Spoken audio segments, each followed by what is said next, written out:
Hey everyone, welcome to Google Academy on Air. My name is Josh Wilner, and I'll be your host for this session.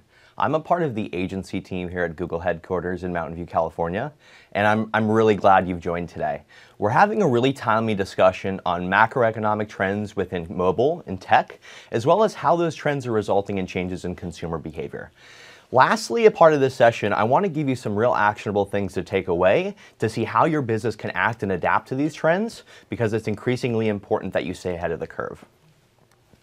I'll be doing a final Q&A section as a part of this live stream, so I implore you to take a look at that live stream, submit your questions, do your worst if you will, and I'd be happy to help when the section finishes.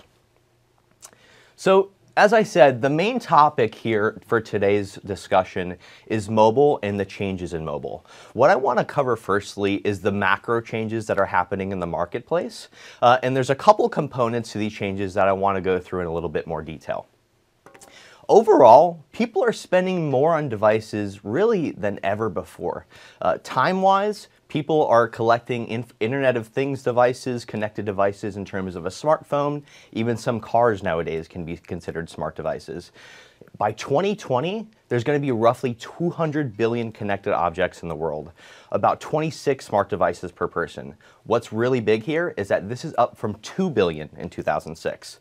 So the growth here is exponential. The nature of these devices are evolving, and they're going to become smarter. They're going to take on an ever more assistive role in our life, in our workplace. So with that, I wanted to unpack a couple of mobile trends that we've seen progress here in 2018 and will continue to progress in 2019 and beyond. The three major buckets here are machine learning, chatbots, and voice recognition. I want to unpack these a little bit in further detail.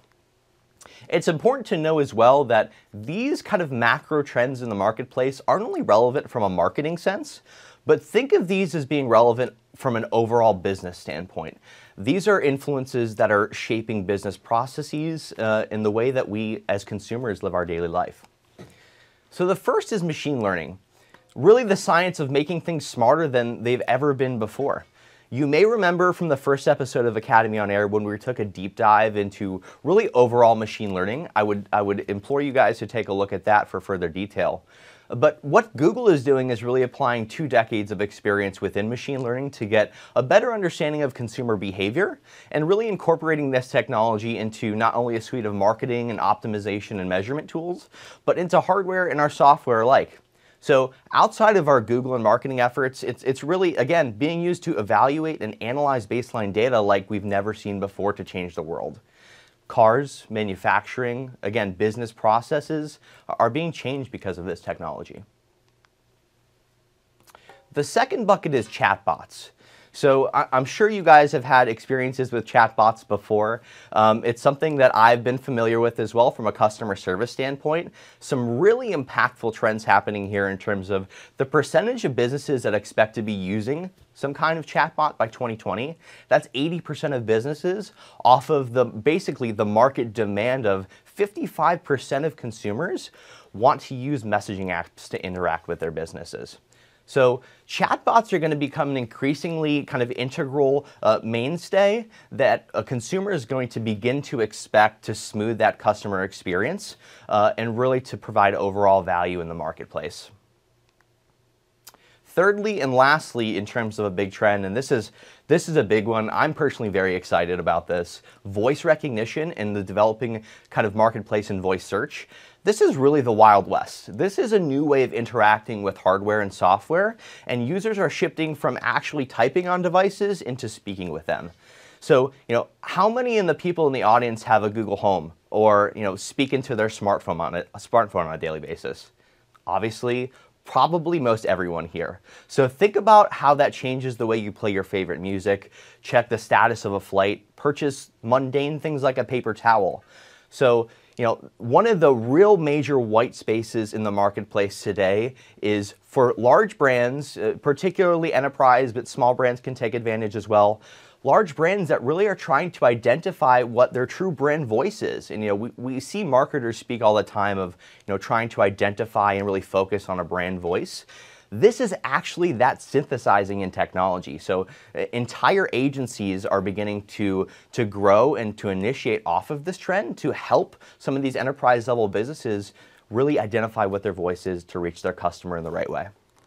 So I'm really excited about this. I hope you guys are as well. And I would say that this isn't really meant for the enterprise specifically. I think a lot of local and small business providers, services, even e-commerce can take advantage of trends within voice recognition to really speak to their consumer at a local level, be there in the moments that matter within voice search. So, the mobile experience that you offer as a business is even more important than ever in 2018. How can we appropriately act on these things? So, and before I go into a little bit further detail there, it's really amazing how much a negative experience impacts overall business results on mobile. So people who had a negative experience on mobile are 62% less likely to make a purchase from that company. I would posit that that percentage is very high, is much higher considering just even coming back to the business overall. So it's incredibly important to really evaluate your mobile presence. Are you there and are you relevant and assistive in the moments that matter? Because it's really going to make the difference between growing and stagnating in business. So with these kind of macro level trends, I wanted to step back and to say, how can we take a look at those trends to see how they're really taking place within consumer behavior and how they're manifesting in consumer behavior? This is what we call the super empowered consumer of today. This is something that's continued to evolve over the past decade or so with the advent of Google search and the information and Internet of Things. I want to unpack this a little bit more as to what the super empowered consumer is and how you can harvest some of these marketplace demands to make your business better. So in unpacking this puzzle piece, so to speak, the super empowered consumer is they're curious, they're demanding, and they're incredibly impatient. And what does this mean? Well, let's start with curiosity. So let's face it, we've all become a bit research obsessed. With such easy access to information, the fact that we can know everything means we want to know everything. So it means that most every decision has to be an informed one. We want to get the best out of everything. This is it's such an interesting trend that's happening in search specifically in terms of the small, mundane things that people consider from a marketing and sales standpoint. So, in the past 2 years, for example, we've seen mobile searches for best shower curtains more than double. We've seen mobile searches for best travel pillow grown over 300%. So these are historically very mundane things that people now are equipped to really consider a little bit more highly. And it's important to note that while this may be funny, and this is something that I can definitely speak to from a consumer standpoint, I spent about 7 to 8 hours looking for the best electric toothbrush for me. So is that overkill? I'll let you decide, but there's something really big happening here. It used to be that the marketers and the companies used to define what the high and low consideration categories were. Users are doing that for themselves now. And while this is, in effect, what is happening here is that it's raising the stakes and it's raising the opportunity for really every industry and segment across the US. Because if you're there at the right time, providing the right experience with the right information, you really have a chance to stand out. So I think this is a really, really big piece of the pie when it comes to what's happening in 2018. The second dimension here is demanding. So consumers, I think it goes without saying, they've always been demanding.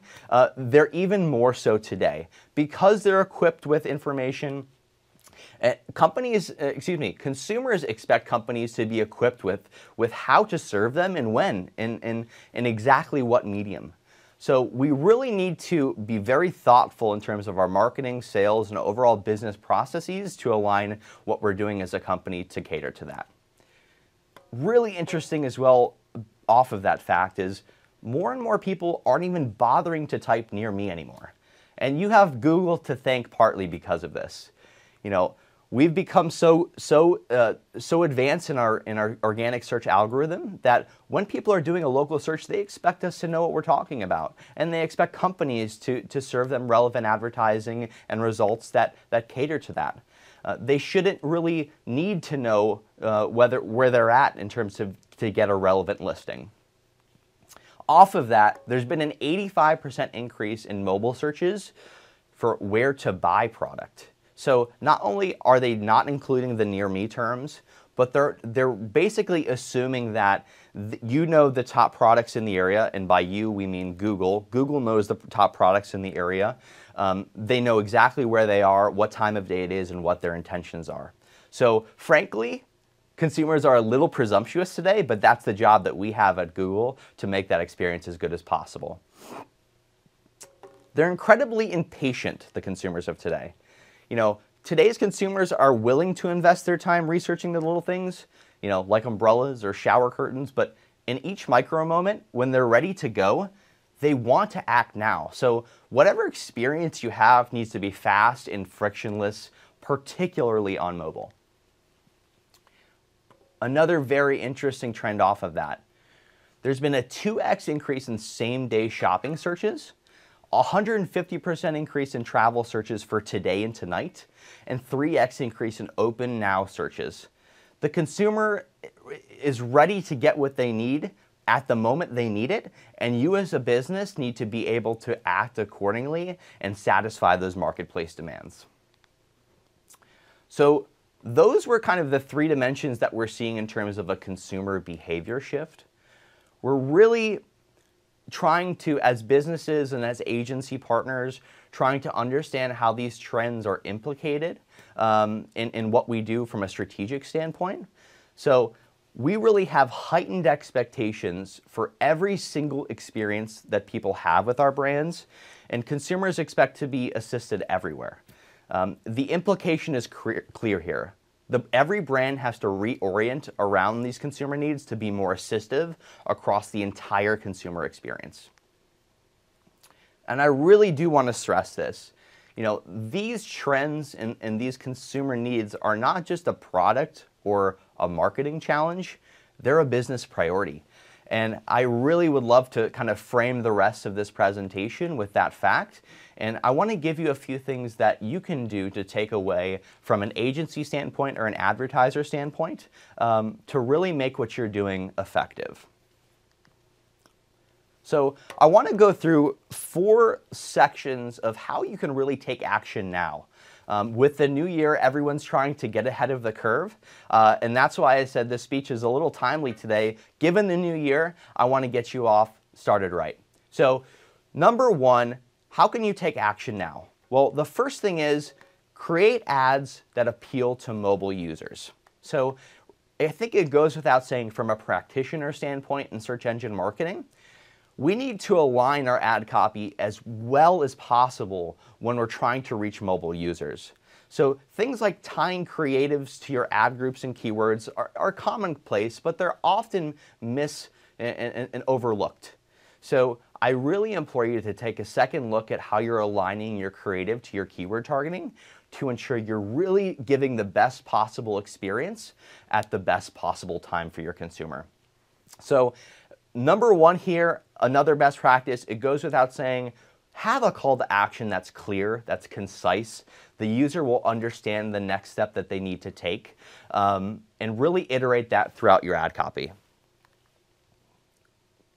A compelling call to action is not only compelling on mobile, it's compelling on desktop, tablet, whatever platform or device the user may be searching on. So have something clear, make sure it's aligned to what you're targeting from a keyword perspective, and get really, really granular from an account structure standpoint to align what you're doing in the back end in AdWords to what the user and the customer sees. Another best practice here, create best-in-class messaging with ad extensions. This is something that, again, many people overlook, but at scale can have a really, really large impact to account performance over time. So things like call-out extensions, site-like extensions, extra little add-ins that you can have within your search engine results page to really dominate that page and to showcase what you can do for the consumer. So things like call, messaging extensions are really, really cool. A lot of businesses are beginning to adopt those as well with third-party vendors in terms of tracking that MMS, as well as site links and call-outs. So the more extensions you have, the better. Obviously, we want them to be as relevant as possible to what you provide, so don't go overboard if you don't need to. But providing this additional info, it helps from that consumer experience perspective. And aside from that, and I'm talking about tangible uplift here, adding these ad extensions actually in aggregate lowers your cost per click and increases your quality score in the account. So over time, these things do have an impact, and we want to make sure that you're adhering to best practices here as well. This is really, really neat. Looking at if functions and ad customizers within the AdWords backend.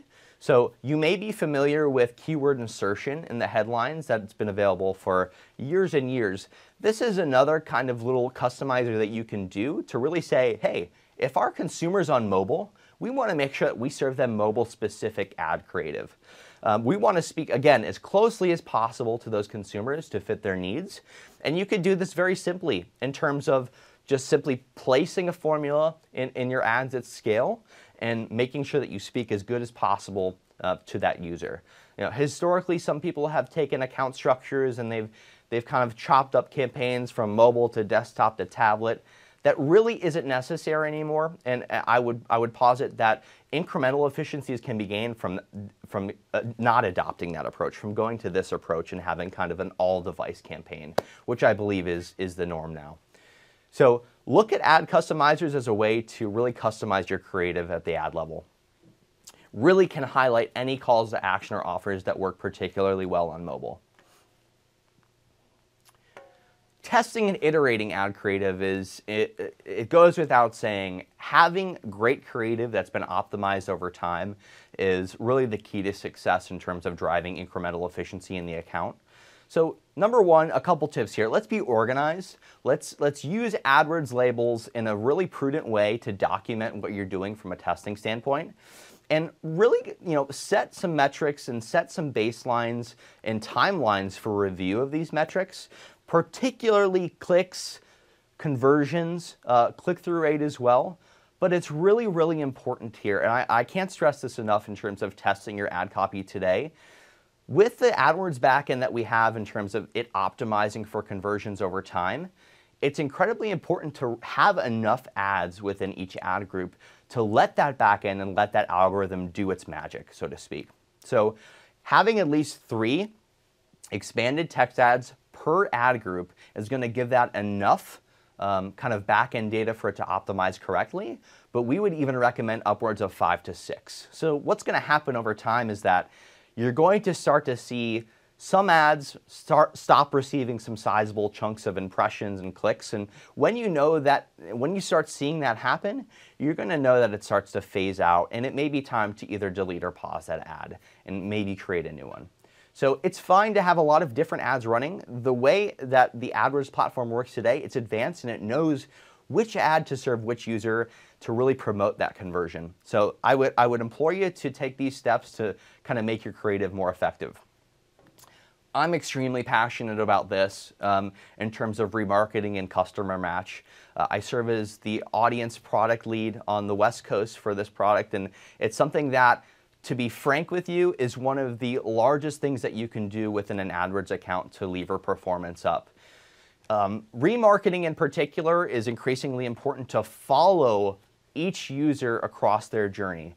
In today's fragmented multi-channel world, we want to make sure that we're touching the user from that very first, possibly mid to upper funnel keyword to when they convert, possibly on a branded term.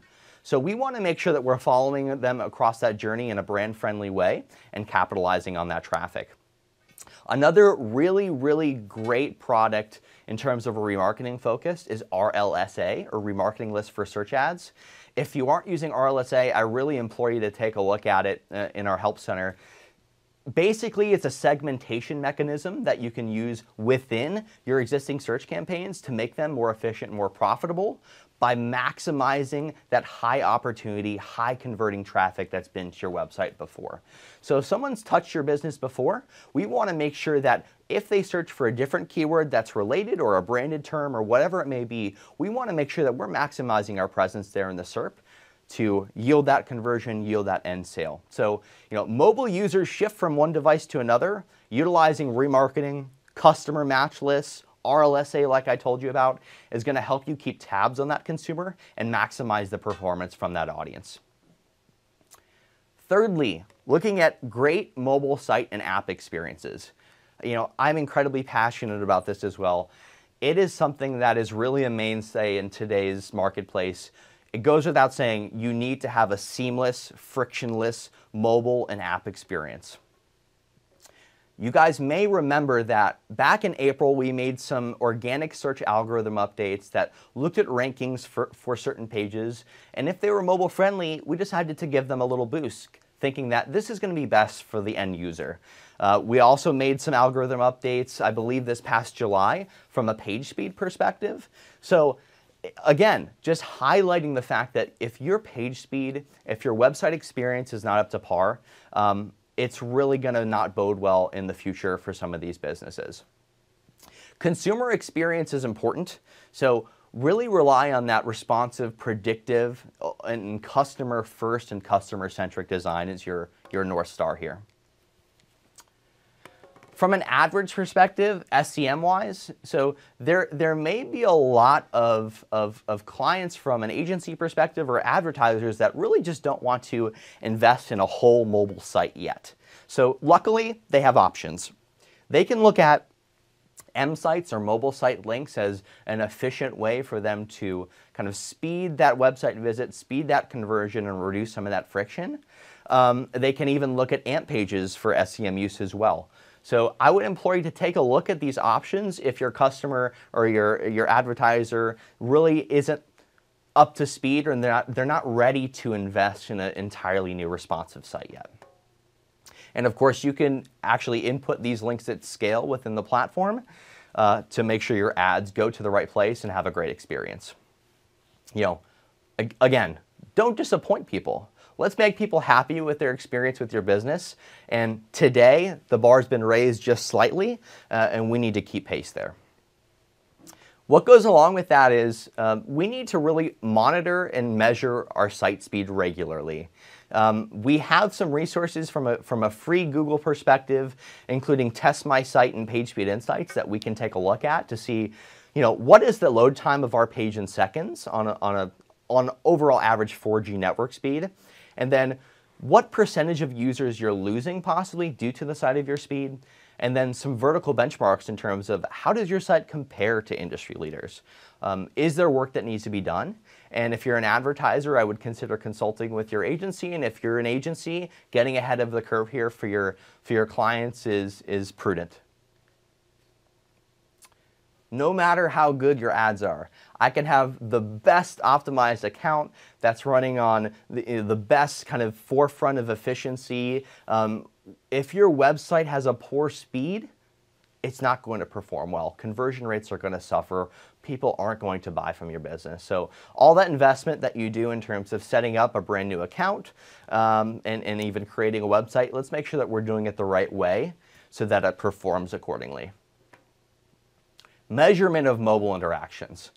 This is another really large pitfall in terms of really measuring the success of your campaigns as well as a possible new website or legacy website. So we want to make sure that we move off of a last click attribution model.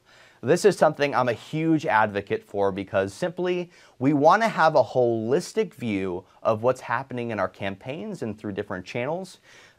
We want to have a holistic view of success.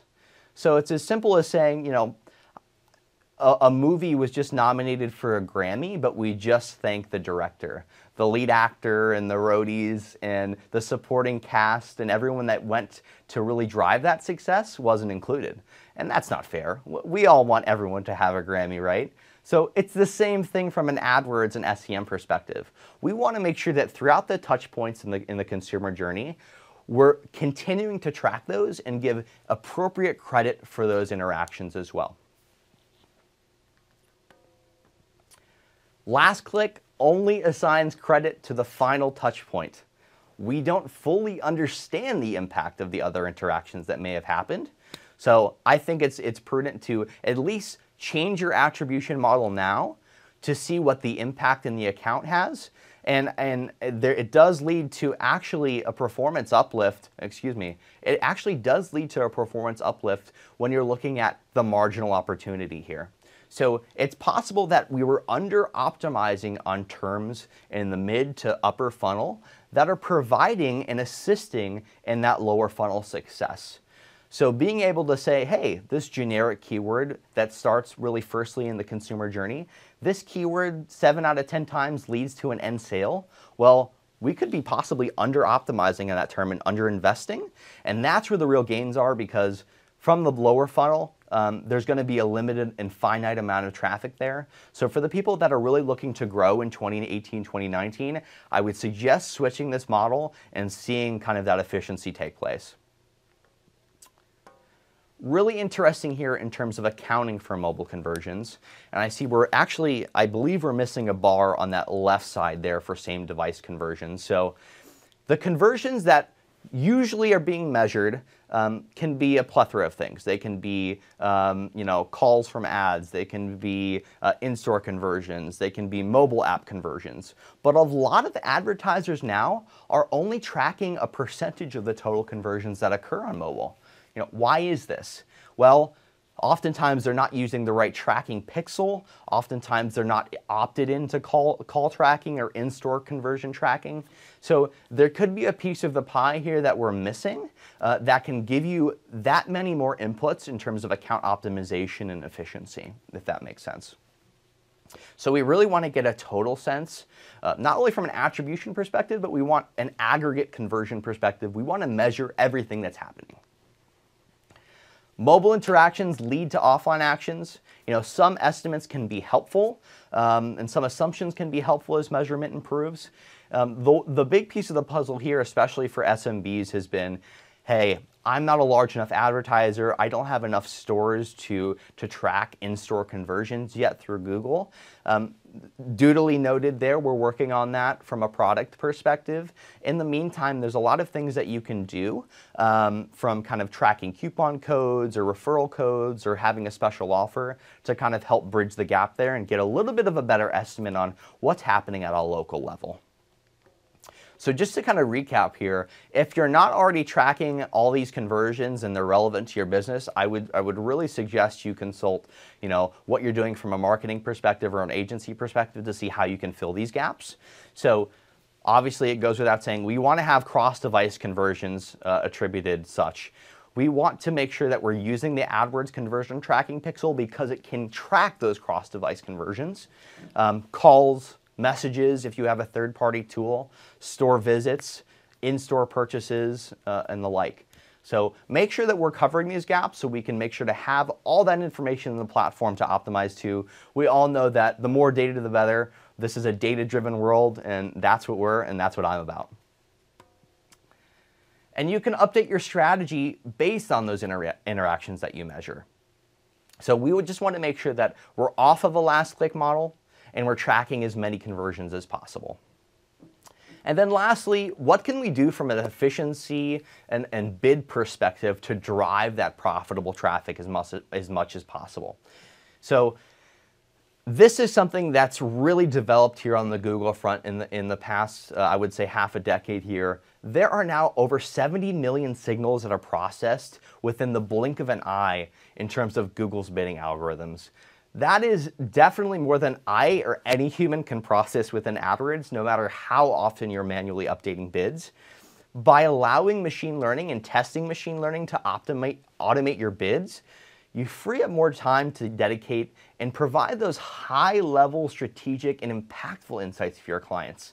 I came from the agency world, so I personally know how much time is spent done doing these kind of low-value added tasks, reporting, bidding. How can we speed these things up to free our workforce to do what they do best strategically and otherwise? So taking a look at smart bidding a little bit closer is really, really going to be crucial because advertisers and agencies alike are adopting this at lightning speeds. If you're an agency that has, traditionally really worked on manual bidding, and you get an account that's fully automated, what do we do, right? Do we turn the automation off? So it's time to get a little bit more familiar in terms of which strategies work best for your campaigns, and really understanding how to measure it effectively in order to drive success and as well as optimize. So smart bidding, and I'm not going to list off the 70 million signals that I mentioned previously, but there are so many impactful signals that it can provide. Even eCPC, which is still a truly manual bid setting, it can truly provide those auction time insights to tell you, is this user high opportunity for conversion? Are they in a similar audience list? Are they in a remarketing list? Have they been to your website before? What device are they on? What time of the day? I could go on and on. So it's really using those insights at the auction level live to tell you and to adjust your bids accordingly so that your business can better achieve that conversion. Interesting as well, within Target CPA, you can lever your CPA by device. So you can use bid adjustments still like you can with manual on the device level to say that if mobile is performing really well, let's prioritize that traffic accordingly, either at the account or campaign level, so that we can get the most out of it. I'm very passionate about eCPC or enhanced CPC. If you're running off of true manual CPC still, you're really leaving a lot on the table, and I'll tell you why. eCPC is really that bridge between some of our more advanced bidding strategies and really just rudimentary manual. So eCPC is still going to give you the control that you desire from an overall keyword bid standpoint, but it's going to layer on the auction time intelligence that we come to know with some of the more advanced strategies like Target CPA or Target ROAS. So really important to not only utilize eCPC, if you're hesitant in doing so, give it a test and drafts and experiments and see what the impact is overall. On a very kind of general level, strategic level, test it in drafts and experiments, dedicate 50% of your daily budget if you're hesitant, and let it go for a month or so. Measure it accordingly and see the uplift there. If you work with agency teams, as I'm sure many of you do, we can provide some deeper insights into eCPC performance that you may not be able to get regularly. So consult your agency team there if you have one, and if you don't, really look at drafts and experiments because it provides a very deep understanding in comparison to what the uplift may have been. Really, really important. We need to make sure that we're staying ahead of the game from an automation standpoint. We want to connect directly with what's working, and mobile, as you guys know, is working. And it's beginning to be more important. So we need to utilize smart bidding to be there in the moments that matter, more importantly, for the users that matter. So I would really stress a renewed kind of emphasis on testing and application of automated technologies. And feel free to reach out to our help or to our community for some further guidance there if you're having issues. So we covered a lot. We did a lot today. It's a timely discussion. And what I would love to do now, after we've talked about some of the macro level trends as well as some of the consumer behavior actions that are being taken and what you can do as a business to really get ahead of the curve, I want to take some questions. So I'll take a few minutes here to take some questions from the audience, and let me see what we have here. Give me 1 second. So I have a good question firstly. How does shifting to a non-last click attribution model impact account optimization and smart bidding? Well, whoever asked this question, really, really good one. So switching to non-last click attribution, like I said, it's going to start unraveling these insights that we've never seen before. It's going to start attributing value to keywords that we may be less interested in optimizing previously. So as those insights develop and as your platform begins to learn these things, your smart bidding is actually going to start doing the appropriate optimization from a bid level to ensure that if a mid-funnel or even upper funnel keyword exists that's driving overall business value, it's going to start optimizing to that. It's going to start making those changes to really look at the bottom line performance in the account. So it's a good question. You're going to see some changes, particularly if you're running on smart bidding. If you're not on smart bidding, what the action item there is, we really need to be cognizant of what those changes are from a keyword level and act accordingly. Let's optimize the terms that were maybe historically not been optimized before. So great question there. Great question. Let's see. What is a chatbot? Another great question. I probably should have alluded to this a little earlier when I talked on chatbots. Chatbots are basically third-party tools mostly that populate within a website that really offer that customer service experience. So if any of you guys have seen the different chats on social media, it's a very similar type of layout where you can have a one-on-one experience with the consumer and with the company to really iron out any customer service issues that might happen. So, traditionally, this technology has been relatively rudimentary, but I've seen really good examples of businesses doing it well, and it's only going to get better. So in terms of a chatbot, it's less than the actual physical, what is this? It's more of how can we connect to consumers technologically that's going to smooth that customer service or even buying experience. So good question there. Do I recommend description text on the site links for mobile ads? Yes, I do. I'm personally in favor of description text wherever possible. The algorithm is going to dictate whether it's the right fit within that search engine results page. I think our job as SEM practitioners is to give the platform as much information as possible and then let our backend do its magic. Let us optimize for whatever user it may be. So good question there, and I really think it's our job to give it as much as possible. It really doesn't take that much time, maybe an extra 3 or so minutes, and then we can have everything fully loaded and it can be plug and play. I am an SEM account lead at an agency. My client values, and more importantly, is used to dealing in traditional media. In making a case for investing more in this type of marketing, do you have any recommendations to help with that conversation? Oh, it's an age-old conversation, especially for people in digital agencies today. They're dealing with possible clients that have really dealt in traditional media and they're used to it and they're comfortable. The fact of the matter is people's attentions are shifting. Even when I'm consuming traditional media, whether it be print, maybe less so print, but TV, I'm still ingesting kind of the digital media that we all come to know today. So if you're a lead in an agency and you really want to hammer home the value of digital media in a mobile-first world, really look at the time spent in terms of the attention set and focus on the unique characteristics that digital media has that traditional doesn't. So we can measure, we can optimize, we can become more efficient, we can track.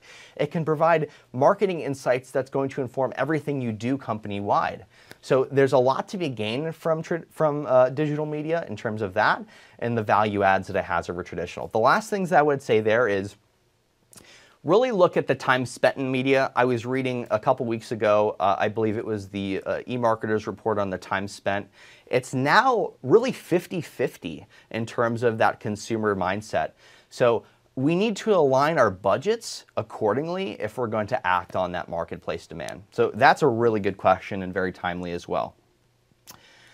Which non-last click attribution model is the best? It's going to depend on the taste of the client and really what you're trying to go for. My personal opinion is I really like time decay, and I'll tell you why. Time decay, I favor recency. So I want my touch point that happened most recently to be the most valued. I think that really logical linear approach to time decay is easy for clients to understand. It's easy to implement. Simply go in that conversions actions menu and change your conversions.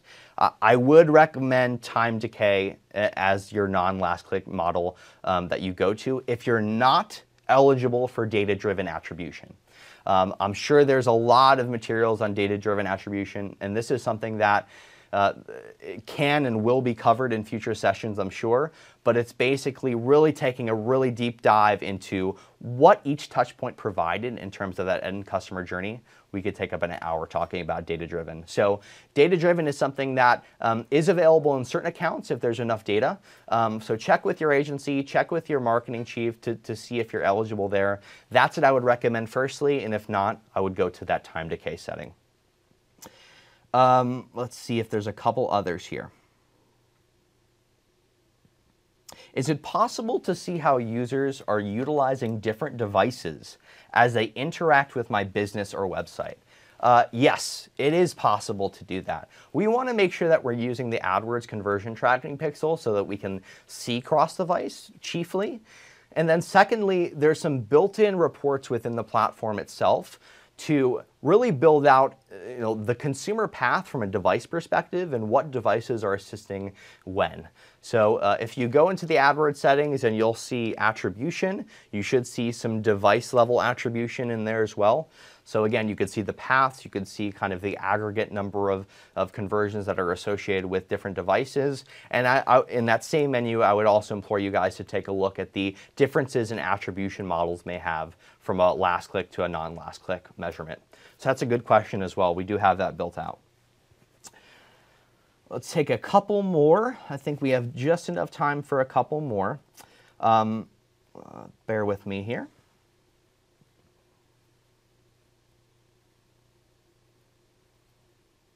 We have a lot of questions on data-driven attribution. We can definitely cover that in more detail in the next Hangout or a future Hangout. What is the best way to optimize my AdWord buys so I can get highest response by the buyer using both mobile and voice technology? I'm in the real estate industry, so it's a high-ticket item. So that's a good question as well. So, a high-ticket item, large consideration there. We want to make sure that we're attributing everything properly. So get off of a last click model. We want to make sure that throughout that longer customer journey, we see everything that's happening. From a voice perspective, and I saw another question here, maybe I can do kind of two birds with one stone here. How do you optimize for voice search? That's something that is, again, kind of the Wild West. We're figuring it out from a local standpoint. Obviously, a lot of enterprise level buyers and advertisers are opting into the Google Homes and some of that functionality. So we don't have that entirely figured out yet for the local businesses, and that's something that we're continuing to do. But how do I optimize my AdWords buys? Well, I would implore you to either work with an agency partner or do it yourself in terms of, is mobile driving relevant and high converting traffic? What channel is? And then doing routine account maintenance and best practice in order to drive that contact, whether it's a call or a form submit, whatever it may be. So takeaways there. Let's see the entire journey. We want to make sure that we're doing routine and best practice optimization. And then from a voice search perspective, just staying up with the trends in terms of if there's an opportunity to work in with some of that local voice search as well. I think we'll have time to do one more question. And then that question will be, this is a good question. What are some of the things that can be done to attribute online to offline conversions, particularly for local business? I think I touched on this just briefly in the materials, but local business, again, may not be eligible for the in-store tracking conversions like we have today. So what I would recommend, be really scrappy with your marketing. If you're sending SEM traffic to a landing page, make sure that landing page is tailored to that traffic, possibly. Have a referral code, have a coupon code, something to initiate that contact to say, when the consumer contacts you, they're gonna yield that information, and you can make the appropriate notations, whether it's in a CRM or just kind of a rudimentary tracking sheet. So that can help you bridge the gap more so while we figure out in-store conversions for some of our smaller advertisers. So I really appreciate your guys' attention today. I appreciate you taking a slice out of your day to join me. Again, my name is Josh Woolner. I'm on the agency team here, and we really appreciate you spending some time. Until next time, have a great weekend and a great 2018.